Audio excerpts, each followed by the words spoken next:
The Zephyrian High Command had made their assessment clear. Humans were biologically inferior.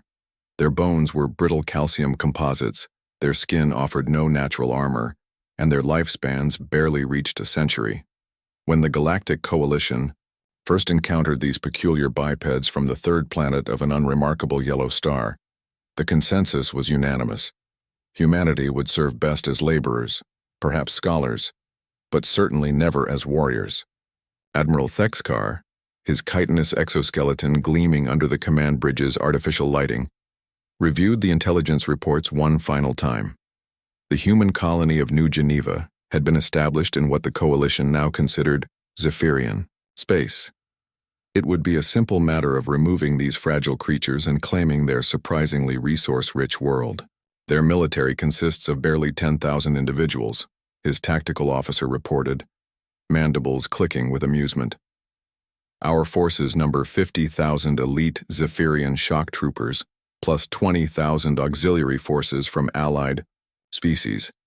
The humans possess no energy shields, no plasma weaponry, and their primitive kinetic weapons are centuries behind our technology. Thexkar nodded approvingly. The operation would be concluded within hours. These humans, with their soft flesh and vulnerable organs, would surrender at the first sign of superior force. It was the logical outcome. The initial bombardment proceeded exactly as planned. Zephyrian ships, their hulls protected by photonic barriers, descended through New Geneva's atmosphere, while human defensive positions crumbled under concentrated plasma fire. The few human spacecraft that attempted intercept were swatted aside like insects. But then something unexpected happened. As Zephyrian drop pods crashed into the settlement's perimeter, the first reports began filtering back to Admiral Thexkar. His shock troopers, bred for combat on worlds with crushing gravity and toxic atmospheres, were encountering resistance far fiercer than anticipated.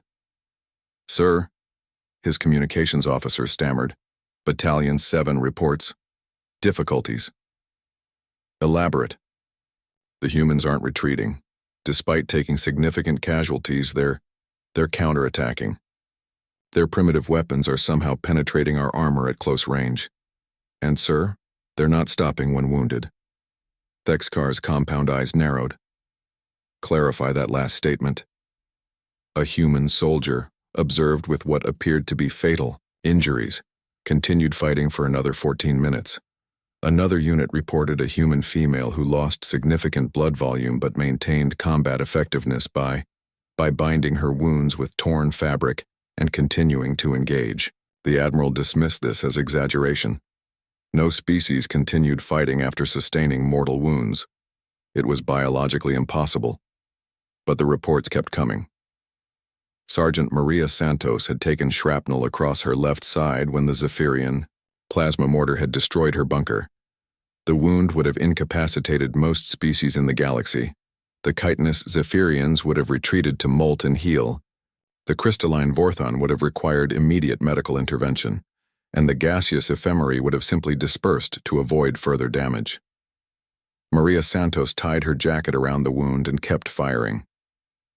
"Torres, you still breathing over there?" She called to her squadmate, who was clutching a damaged arm. "Just a scratch, Sarge. These bug bastards hit like trucks, but they sure as hell can't aim." Maria smiled grimly. The Zephyrians had made one critical error in their assessment. They had measured human durability by their physical specifications, but they had failed to account for something that couldn't be quantified in their databases: human stubbornness. When Private Chen's position was overrun by 6 Zephyrian shock troopers, each standing over 8 feet tall and armed with plasma rifles, the logical response would have been surrender or retreat. Chen instead armed his remaining fragmentation grenade, held it for a 2-count longer than regulation, and threw himself into their formation. The explosion eliminated the entire enemy squad and left Chen with burns across 60% of his body.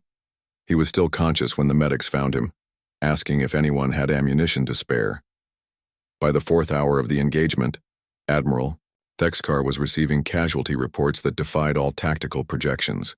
His forces had sustained nearly 30% losses, while the human defenders, who should have been eliminated within the first hour, were still maintaining coordinated resistance. How are they compensating for their technological disadvantages? He demanded. His tactical officer's response was unprecedented in Zephyrian military history. We don't know, sir. They appear to be adapting, learning our movement patterns, exploiting weaknesses in our equipment, and somehow anticipating our tactical decisions.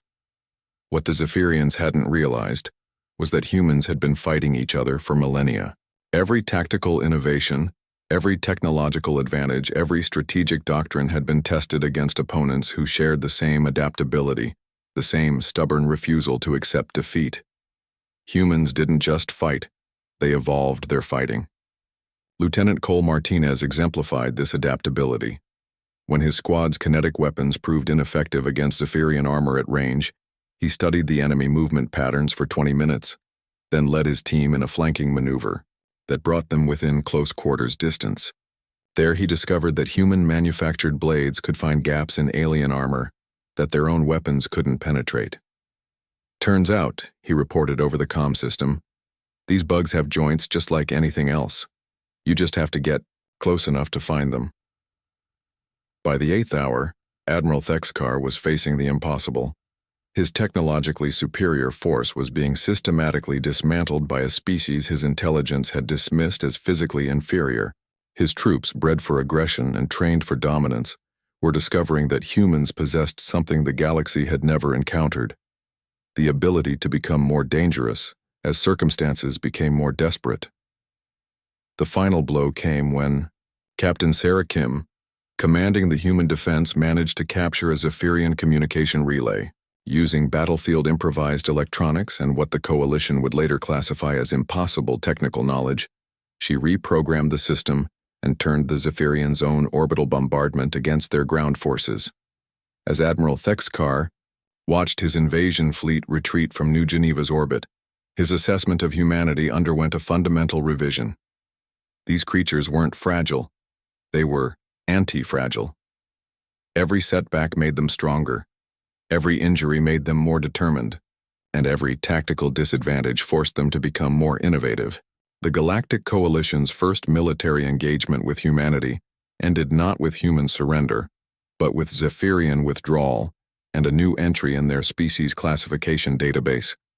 Humans recommend extreme caution, physical fragility compensated by unprecedented psychological resilience and tactical adaptability.